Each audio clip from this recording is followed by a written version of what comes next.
Welcome to the video lecture on the basic terminology of argumentation and debate.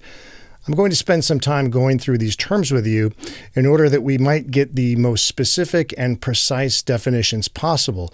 We need to be able to use these terms as surgical tools in order to create and craft arguments and shape them into positions that are strong enough that we can defend them and get as close to truth as is possible.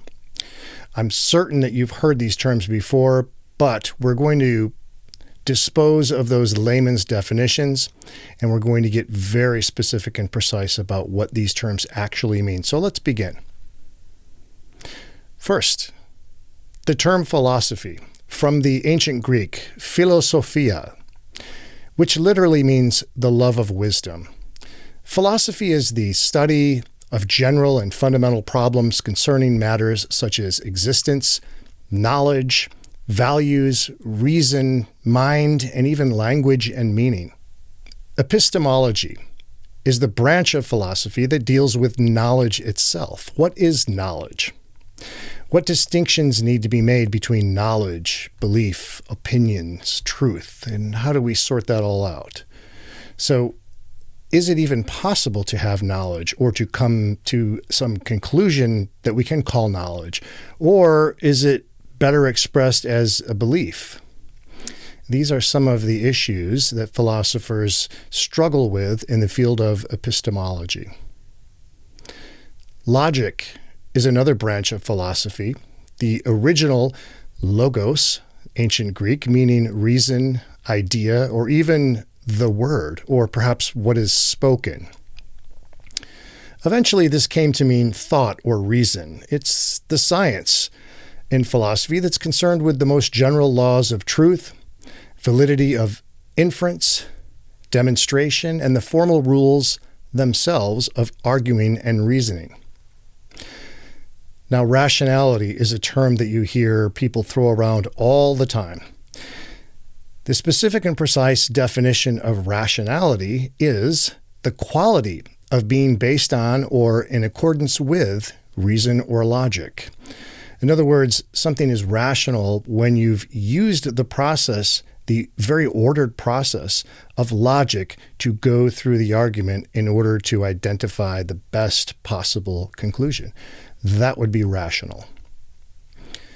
Critical reasoning is a broader term and in some sense less technical, but it is the objective process of assembling facts into premises in order to support a conclusion. Truth. Truth can be defined as a fact, perhaps a belief, or a rational assumption, being in accord with fact or reality, or fidelity to an original or standard. Truth. False or falsehood. Something is false when you have the absence of all truth present, or perhaps the absence of accuracy. A falsehood could be a delusion, a hallucination, an illusion, a misrepresentation. And these are misrepresentations of facts, whether they are intentional or inadvertent. Falsehood. Now, an argument is a claim that is defended with reasons. It's composed of a group of statements with one or more statements or premises supporting an additional statement, which is the conclusion. A claim is an assertion or a statement, if you prefer, and it's produced by an individual that is open to being challenged. A statement declaring something is either true or false would be a typical claim. A premise could also be defined as a proposition or a presupposition. A proposition antecedently supposed or proved as a basis or argument of reference. Something assumed or taken for granted. A premise is a statement of truth that supports a final conclusion in part.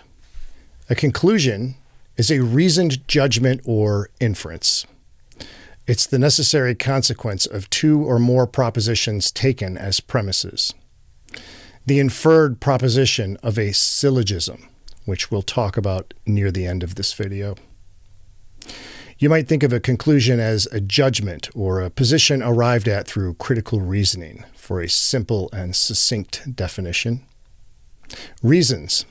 Reasons are statements offered in explanation or in justification, a sufficient grounding of explanation or of logical defense.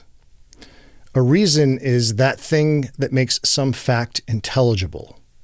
Typically, it is causal. Why did this occur? Well, the reason was reasons. Emotion. The natural instinctive state of mind deriving from one's circumstances, mood, or relationships with others. It is extremely subjective and variable according to the individual, their circumstances, and personal constitution.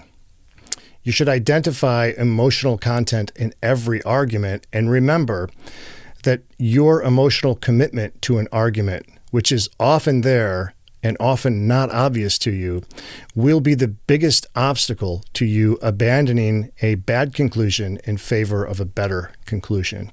Emotional commitment is what gets in our way. Syllogism.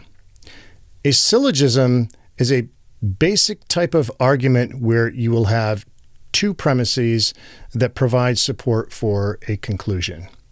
So if A, then B, A, therefore B. That is a basic framework of a syllogism. And you will often see these expressed in Venn diagrams or perhaps as premise 1, premise 2, conclusion. They're very easy to notice when you see them laid out in their technical format. Syllogism. Validity deals with structure within an argument, or a syllogism if you prefer. So if we presume that the premises are true, we have a valid argument or a syllogism when the conclusion must follow. And this probably sounds more complicated than it is, so let me give you a simple example to demonstrate. Premise 1, all doctors speak Japanese. Premise 2, she is a doctor. Conclusion, she speaks Japanese. Now, if those premises were true, that conclusion must follow. That's what gives us a valid argument or syllogism. A closer look reveals we can know, obviously, from the first premise that that is not true. Not all doctors speak Japanese. However, if it were true, that conclusion would necessarily follow. Soundness is a feature of an argument or a syllogism that you have when the premises are actually known to be true. So let me give you an example of that. Premise 1, in some states, no felons are eligible voters. Premise 2, in those states, some professional athletes are felons. Conclusion, in some states, some professional athletes are not eligible voters. So we know that those two premises are both true. The conclusion must necessarily follow. Therefore, we have a valid and sound argument or syllogism. Criteria of truth. What is our criteria of truth, or what is it? Our criteria of truth, this means the standards and rules that are used to judge the accuracy of statements and claims. They're tools of verification. Understanding a philosophy's criteria of truth is fundamental to a clear evaluation of that philosophy. So, in other words, what would be required in order to validate the conclusion? What would be required in order to make these premises known so that we might move from a valid argument to a sound argument? Criteria of truth. Perhaps it's some empirical evidence. Perhaps it's additional information that we're lacking, but it's that baseline of what is required in order to support the truth of the conclusion.